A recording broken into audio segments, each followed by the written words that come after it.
What steps have you taken to return Mr. Abrego Garcia to allow him to get due process? Abrego Garcia is in his home country. What steps have you taken? If your continued advocacy for him were to... I'm not advocating for him. I'm advocating for a court order, Madam Secretary. The court order says that you must take steps to follow the court order.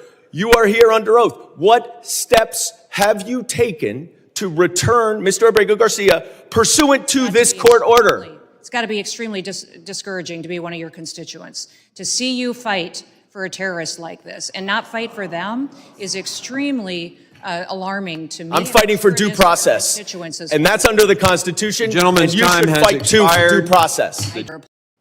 Gentleman yields. I now recognize Mr. Goldman for 5 minutes questioning. Thank you, Mr. Chairman. I would like to go back to Mr. Kilmar Abrego Garcia's case, Madam Secretary.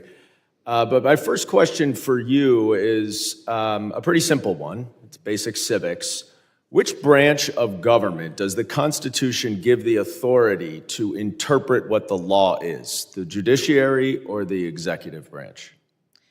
Sir, going forward, the interpretation of the law, you make the laws in this body. The judicial branch makes sure that they have integrity and they're applied properly to individuals. So that okay. So I'm just going to take that as the judiciary branch. Now, let's focus for a second on what the judiciary branch has said about this case. We know the Supreme Court has said 9-0 that, notwithstanding your statements under oath here today, that Mr. Kilmar Abrego Garcia was afforded due process. He was, in fact, not afforded due process, because then if he were, you would have seen the withholding order that did not permit him to be deported to El Salvador. Now, you allege, and I guess the Attorney General alleges, that he's a member of MS-13. That may very well be the case. And if he is, now that that is a foreign terrorist organization, certainly the immigration laws would allow him and, in fact, require him to be deported. I certainly would support that.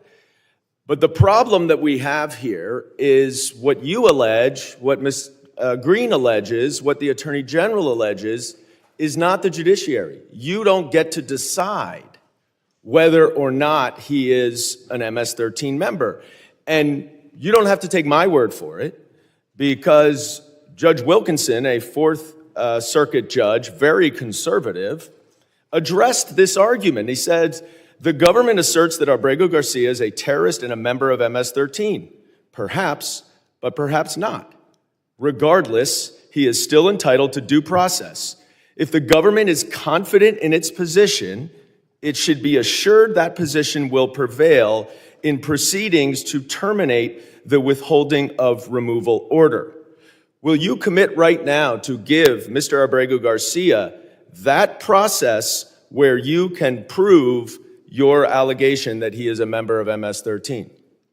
Congressman, that judge that you just quoted did not say he was not a member of MS-13. Who did say that he was a member of MS-13 was law enforcement officers that encountered this individual. Yeah, he knows that. This is a Fourth Circuit judge. He knows all of what the evidence is, and he's saying if that evidence... So you're not going to commit to follow this order. You won't commit to follow this court order. By the way, he identified Madam Secretary, I reclaim my time. Stop filibustering. Stop filibustering. By gang members of MS-13. Will you give Mr. Abrego Garcia the due process that the Supreme Court and Judge Wilkinson has required you to give him? Abrego Garcia is an El Salvador resident who is in his home country. If he were to come back to this country, he would be immediately removed again. How do you know? He has received and been treated appropriately, sir, and he is not. How can you say he's been treated appropriately if the Supreme Court has ruled 9-0? 9-0 that he hasn't been treated appropriately. Why is your opinion better and have more authority than the Supreme Court? Investigators, 2 judges, an immigration court that all said he was MS-13 and was removed from this country. But you understand, that is you saying that. That is you saying that. That is them saying that. This No, is no, no, no. investigators and law That is enforcement you officers making that and the case they determination. built against him. If you don't The trust our law court enforcement has officers considered all that. and The judge has investigators, considered all that, then Madam who do you Secretary. trust if you And don't if you would be trust judges? quiet, because I'm reclaiming my time, you are not following this court order. But let's focus on the court order, because this opinion also says that to facilitate, which the Supreme Court is requiring, is an active verb. It requires that steps be taken. What steps have you taken to return Mr. Abrego Garcia to allow him to get due process? Abrego Garcia is in his home country. What If he were to come steps back, have your you advocacy- taken? If your continued advocacy for him were to... I'm not advocating for him. Yes, you I'm are. advocating for a Absolutely. court order, Madam Gone to the Secretary. mat for this The man court order who has terrorized says people that in you traffic, must take human steps beings. to follow the court order.